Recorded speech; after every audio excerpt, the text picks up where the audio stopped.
So excited to see everybody here today. Thank you so much for being part of this event. We wanted to welcome you to our Safe Church webinar for June. So first of all, I'm just going to go through who we have here today. First of all, I'm Becky. I'm Safe Church volunteer and communications specialist. And then we also have Eric Cass. So if you want to just introduce yourself, Eric. Hi everyone, I'm Eric, Safe Church Associate. I've been working with Bonnie and Becky for about the last 3 years, a little more than 3 years. And so it's good to be with you all today and to learn with you. And then we have Bonnie. Bonnie, if you'd like to welcome yours. Sure, and I'm Bonnie Nicholas, Director of Safe Church, and I've been doing this for about almost 10 years now.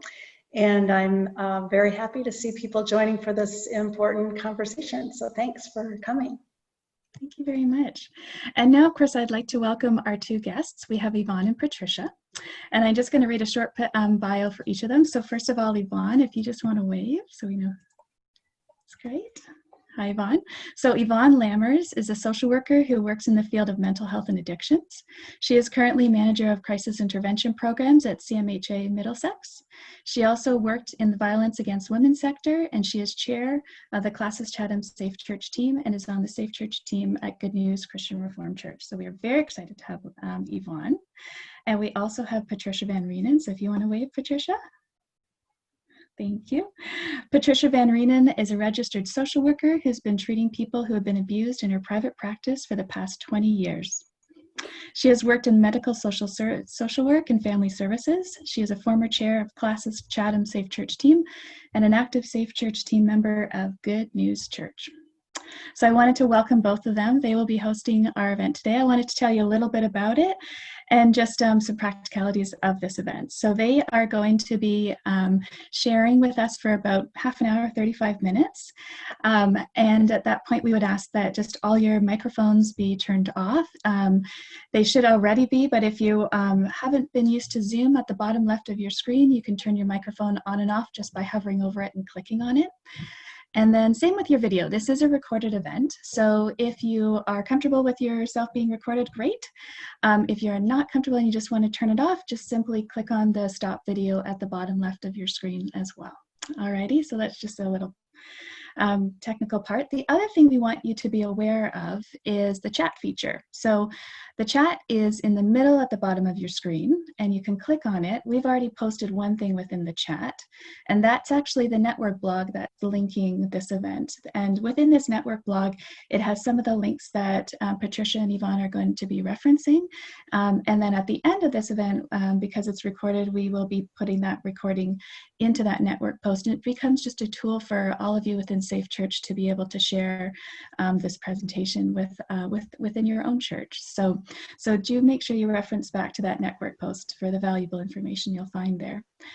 So for the chat box, as Patricia and Yvonne are speaking, okay, let's see.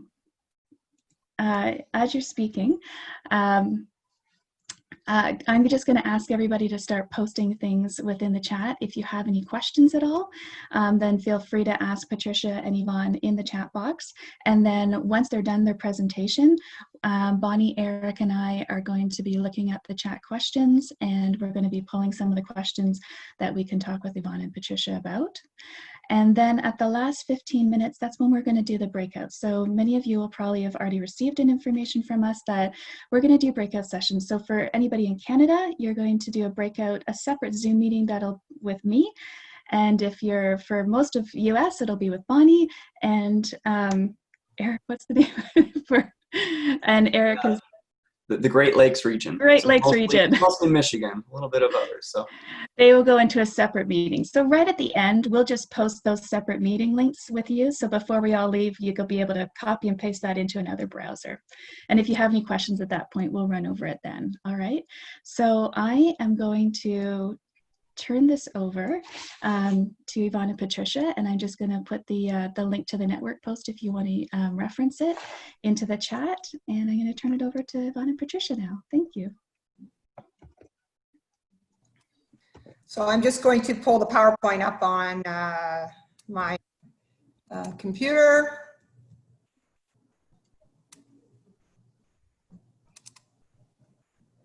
Okay, so hoping everybody can see that. You can see that? Yeah. Patricia and I are going to share this presentation. I'm going to start with the beginning, and Patricia's going to come in midway. Just some background in terms of the presentation that I think is helpful. So I did this presentation at a Classis workshop, Classis Chatham workshops in March. But Patricia and I have done this presentation a number of other times. Some important background, I think, to that is what we were finding is that we had a number of churches that were coming forward with issues and concerns and not knowing how to support scenarios. So I can give you a few examples that kind of give some context to the background to this presentation. So a church where an individual had already been in a position with youth and children and had been in that position for a number of years, and then they moved forward with their police record checks, and that individual had ended up having a criminal history that involved children. So that's one of the scenarios. Another scenario is where an individual had been attending a church for a period of time, and a church member heard about or knew of some criminal history in this person's background and brought that forward to a council member. And then churches are sitting with, what do we do and where do we go with this information, right? So just hoping as you hear this too, and I imagine as a church too, you've probably had, a lot of churches have these type of scenarios, right? So we want to give some foundational support around how to work through that process. So when churches come across these different situations, there's three ways that a church can respond. The one way they can respond is doing nothing, right? And that does happen, where you just ignore the situation and just carry on as usual. Another way a church can respond is by excluding someone from attending. The third way a church can respond is what we're going to really focus this presentation on, is coming up with a planning, a discussion, and a process to put something in place to support the church and that individual. Number two, I just wanted to speak to for a minute too, because I think it's important to know that there are times where we might say it's probably not a good idea that this individual continues to attend our church. And there's two circumstances that come to my mind would be at times when someone has a criminal history that involves children, there's often conditions, there could be conditions around not being able to attend a place where there are children present, right? And then that's something too that we want to acknowledge, and then we would want to, as a church, make sure we follow those conditions. The other time, another situation might be where you have the individual who is a perpetrator of abuse or violence, and you have the survivor of that sitting within your congregation, right? And then it's really important to say, how is this person that as a survivor is impacted if we continue to allow this person to attend our congregation? So there are risks involved if we allow an offender to attend church without that defined plan or covenant of conduct. So if we decide to do nothing, not have any kind of plan moving forward, these would be the risks. So number one would be that there is a chance that the individual reoffends. So when there's no boundaries or accountability, that risk is that much greater, that and you've almost set that person up in a space where there might be some reoffending.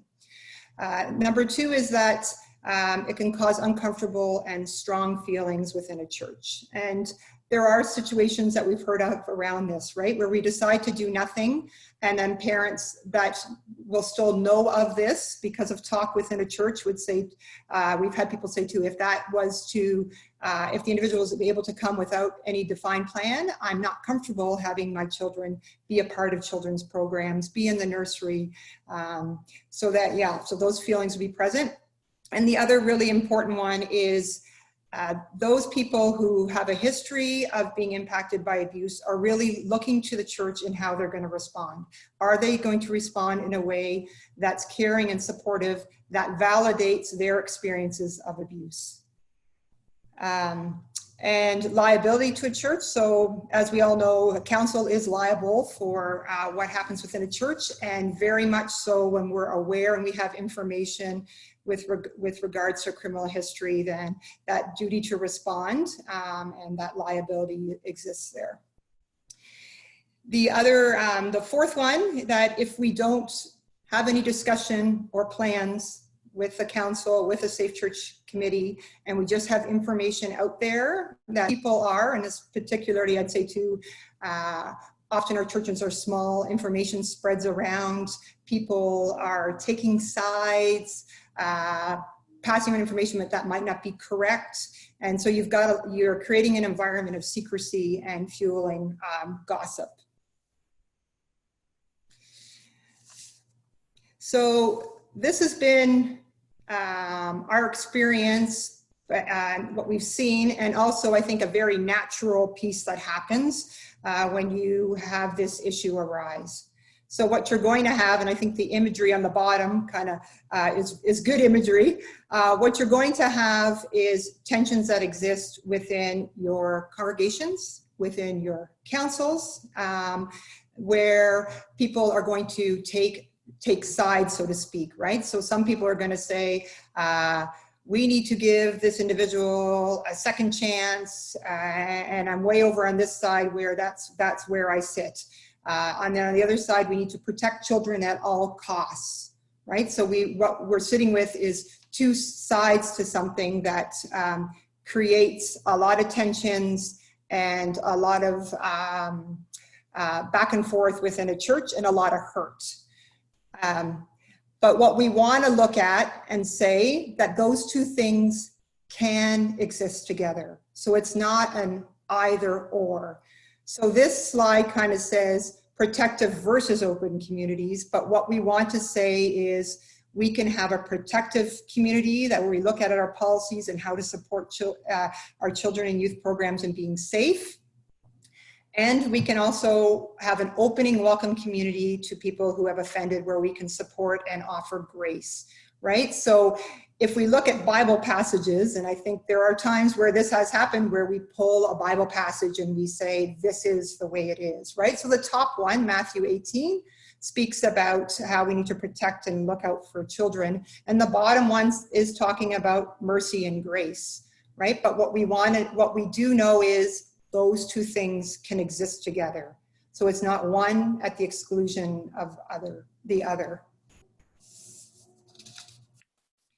So what we really want to do and work at as churches is navigating that tension between maintaining a safe, protective environment, especially for children and those most vulnerable, and creating a welcoming and grace-filled response for those who have offended. And how do we do both of these things together? And I'm going to say that it takes work and discussion to do both of those things together, and it's not an easy thing for a church to work through.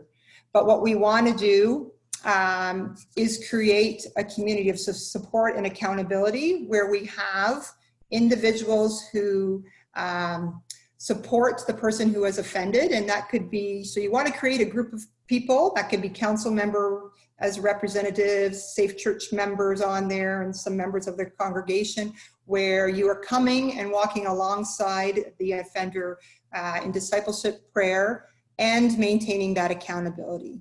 So that's where those tensions, where we said again, the genuine caring relationships and accountability exist together. And in doing that, we're recognizing that the church commits to providing that safe, caring environment for all. We're recognizing that children are vulnerable and at risk, and we put their protection at the forefront. And we also recognize that God's grace extends to everyone, and that we are allowing someone with a criminal history to live in that grace of the church. And that includes that covenant of conduct, right? So I think what's important too is what we're going to talk about now is the covenant, and that's the piece of paper and the signing, but to know that that's a whole process and a coming together and a walking alongside individuals is an important piece. So within your links, and I'm not going to put it up on the PowerPoint, but you're going to have access to example of a covenant of conduct. And that you can access, and I'll speak to some of those pieces within it. Just know too that that's it's an example, right? So, and it's going to vary according to situations, and you're going to want to, with each church situation, look at that and see what needs to be there for your church, maybe what legal advice you might need, what other things you might need to look at, and there's lots of resources. Whether that's within your own classes or within the CRC Safe Church Ministries. So when you're putting together, and like I said, that's a process of coming together and discussing, and you're putting together a covenant, which is a piece of paper that is saying, this is what we as our church, these are the actions that we're going to take, these are the things that we're going to follow through on as a church. And then also on a part of the covenanter or the person who has offended, these are the actions they're taking, this is what they agree to. And I think it's really important that we're saying the church is accountable for doing certain things to support this person and follow through as well as the person who has offended. And then you're gonna, it is signed off and saying, yes, I agree to abide by this covenant. So in looking at that covenant of conduct, these are the type of things, these are kind of the general overriding pieces that you want included within that covenant.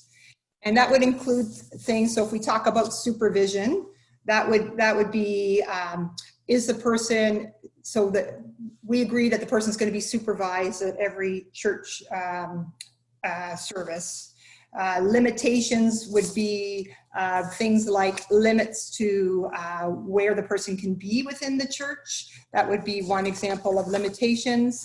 And then possibly you'd be looking at too, is the individual only coming to church services versus other events, or do we have something within that there as well? Notifications would include and kind of non-compliance, where if something is not working within that covenant, how is that committee of people, that accountability group notified if there's non-compliance? So if the church isn't following through on what they need to do, or if the individual is not following through on what they need to do, then what is the result of that, right? So that might include something that, yeah, if they can't agree to abide by or go against what the covenant says, then that might mean that they're excluded from coming to church. And then the implementation part, a really important piece, I think, too, is it's written in there, how is it implemented? Is it reviewed? Who is part of that committee of people of accountability would be really important to be included in there.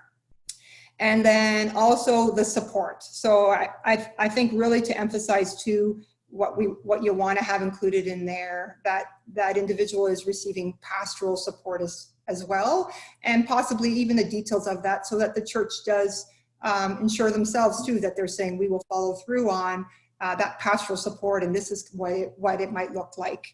And then the acceptance and the agreement, where both parties are signing off on that document to say, yes, this is, we agree, and we agree to abide by that. So that's a general overview of what that covenant of conduct would include. And I'm going to pass to Patricia, who's going to start the discussion around forgiveness. Thanks, Yvonne. Yvonne talked about the tensions between the person that offended and the person that was injured, and how within the church, what happens oftentimes is that people rally around those two groups. And she also talked about forgiveness and grace. And so we thought it would be important to look a bit further into, well, what does forgiveness look like? And what does forgiveness look like within a church community? Too often, still, I hear that forgiveness is not forgetting, that it is forgetting, that old adage. And this is something that I want to stress is not true. Forgiveness does not mean forgetting. It's normal for people who've been traumatized or injured or hurt very badly to have a memory for that hurt. And when over the course of time, we can be triggered about that particular memory. And each time we're triggered, I see that as an opportunity for us to heal again from that injury. So forgiveness is something that occurs time and again over the lifespan of an individual. Within a church, it also looks like that, where we learn about the injuries or traumas that have happened to a person or a group of people. And we as a church then need to go through a process of forgiveness. It's not an event. It will take time for us to work through our emotional problems before we can actually let them go. So each time that a church is triggered, or each time that an individual is triggered, as I said, we have that opportunity to heal, to learn to let go of those feelings of bitterness, of hurt, anger, frustration, oftentimes feelings of betrayal. Next. So within a community, forgiveness is not letting the offender off the hook.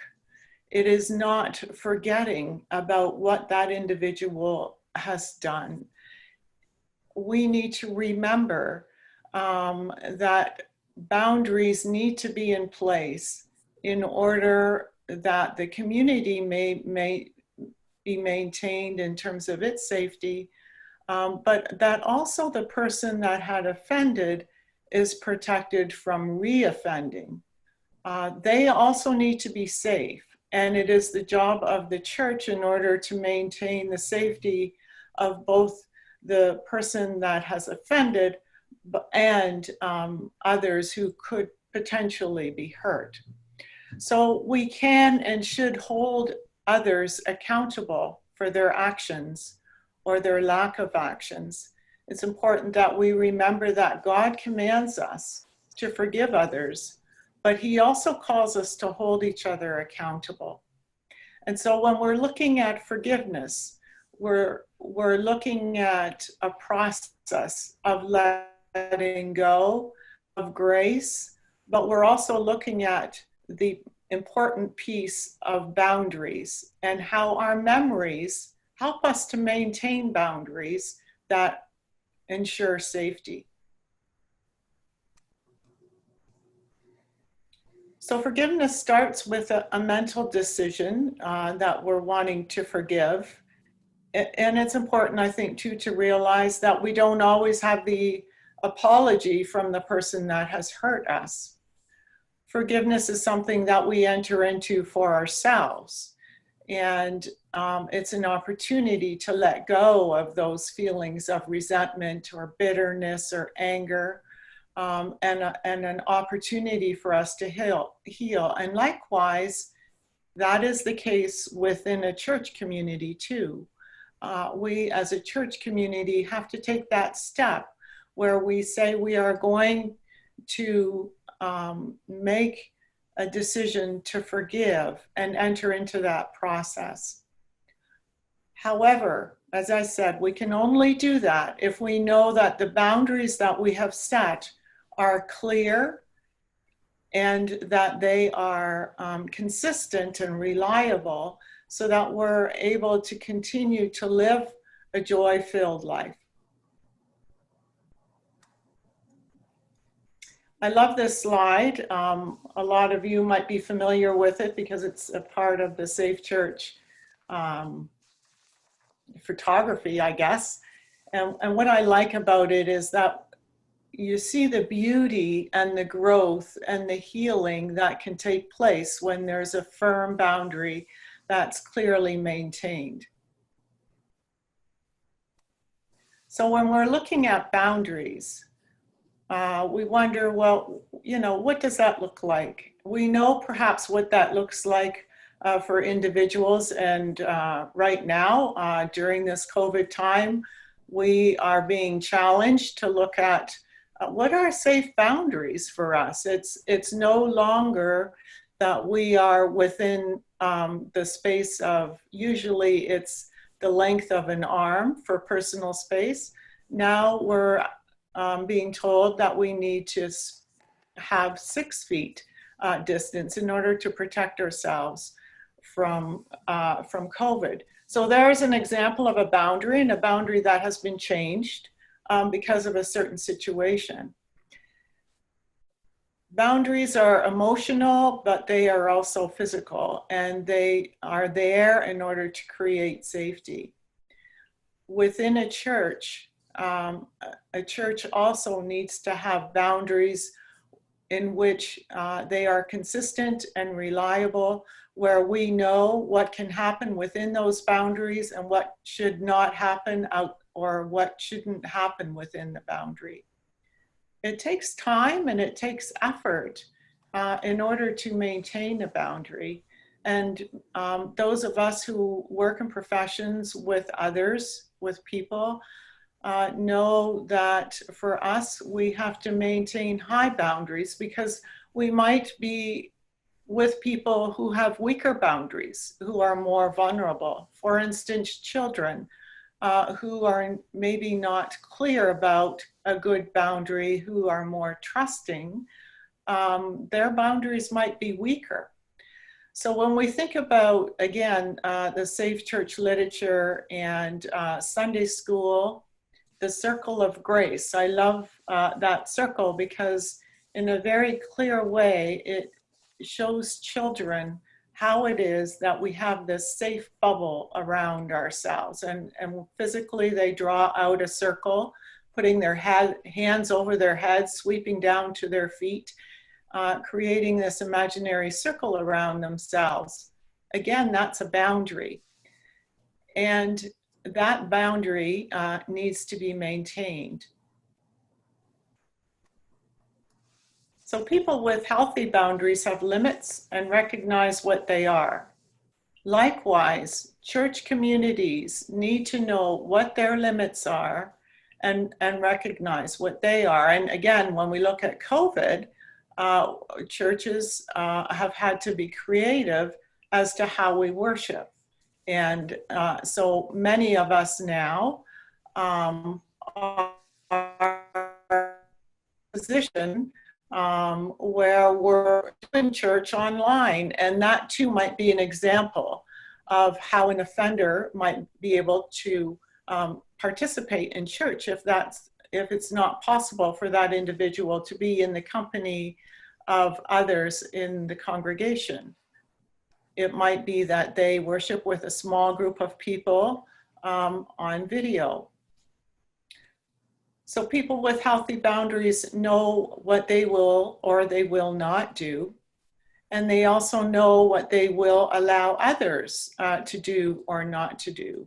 When we're looking at people or communities with unhealthy boundaries, oftentimes they don't know what information to share, what's confidential, what's a secret, so-called, and there needs to be clarity about those pieces of information. People with unhealthy boundaries often trust too easily.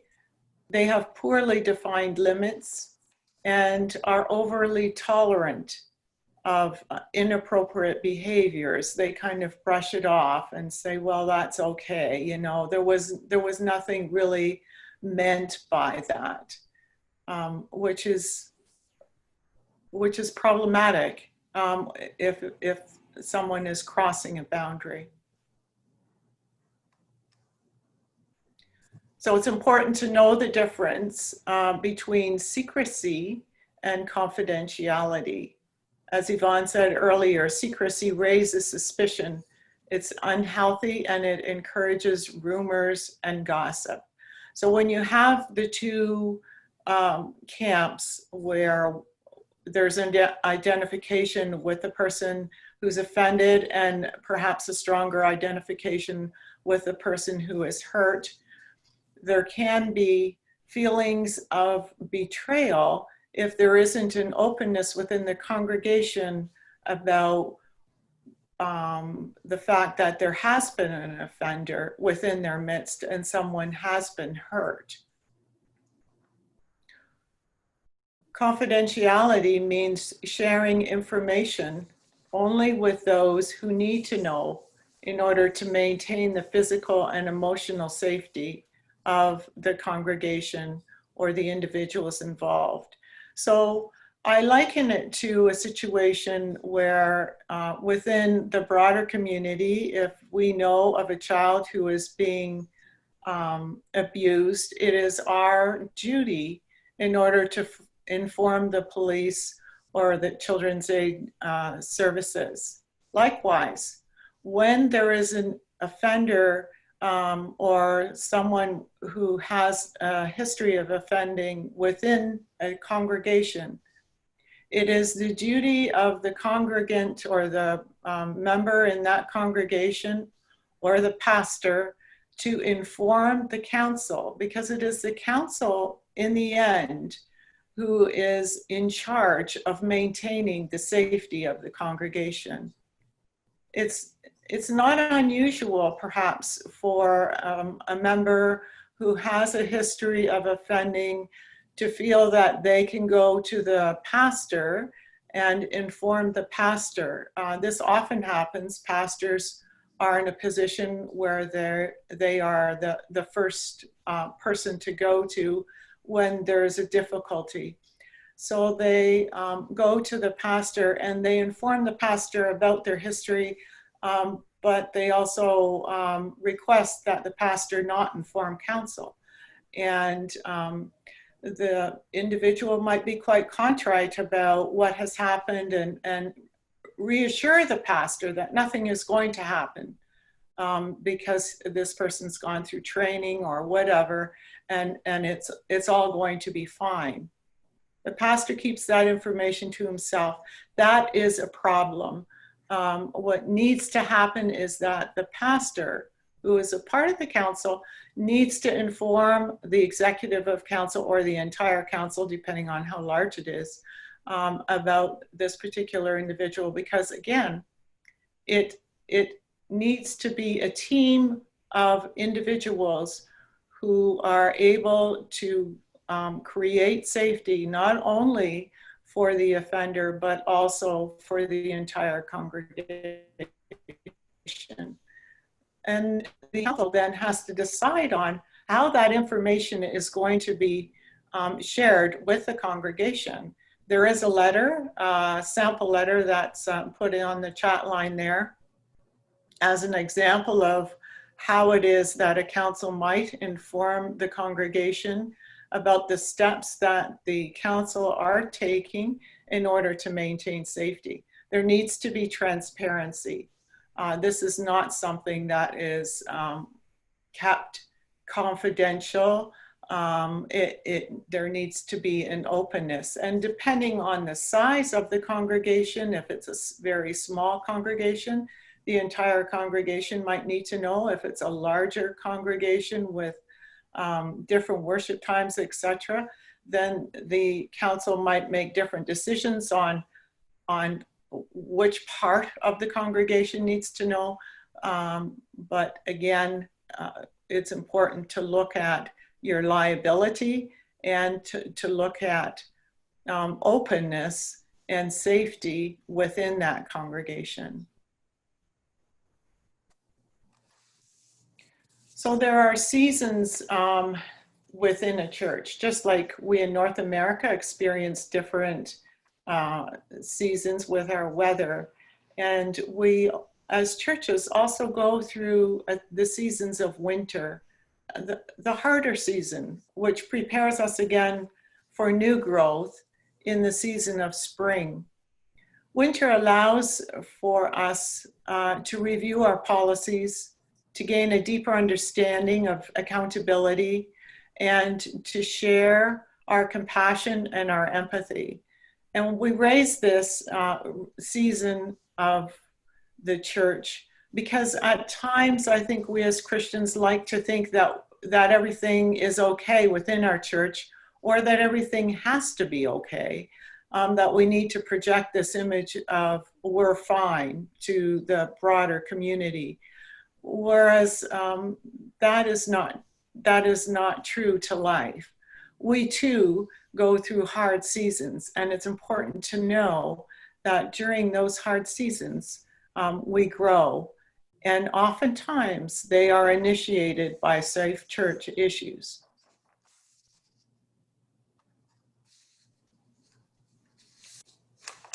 So when we look at guarding a sacred trust, God is present in every season. And churches that have grappled with this winter season often say that they drew closer to God in that time. They realized their dependency on God.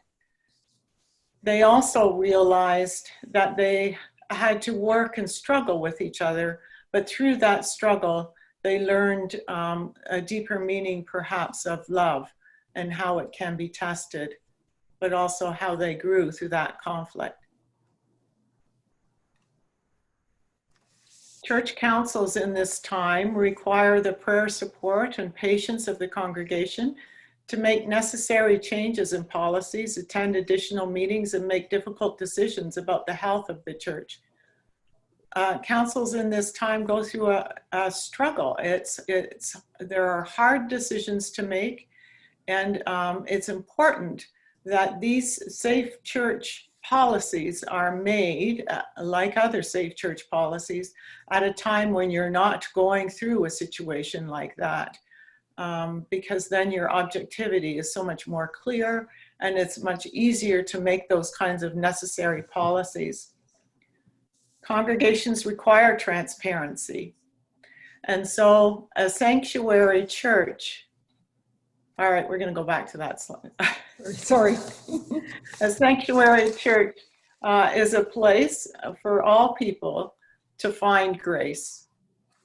And as I said, you know, that might look different. It might not be that the offender actually is capable of being present within the worship service, but we're well practiced at that, I think, now because of COVID, to be creative. It's a place where God is present with his people and his glory is revealed. God's name is honored. A sanctuary church is a safe place where God's glory and honor does create tension, and it does require boundaries. So our prayer is that God will prepare us to be a place of sanctuary within the church. And this slide just kind of speaks to a lot of what we've pulled together, right? So how do we be ready for those different seasons? And it is about looking at our policies, ensuring that they're covering everything that we need to have covered. And then, just being able to say too, now we have this covenant of conduct. If we come up with this situation, we have this process that we can follow. That ongoing education for councils and congregations is really important because a congregation that has foundational knowledge regarding abuse and its impact, as well as robust policies, you're going to be better equipped to respond within that restorative covenantal framework. And then that strong relationship between church councils and Safe Church teams is just really important. And we've really recognized that when you work through scenarios, you want to have that built prior to coming into those type of situations. And then we just have some links here just with regards to the CRC where overall website.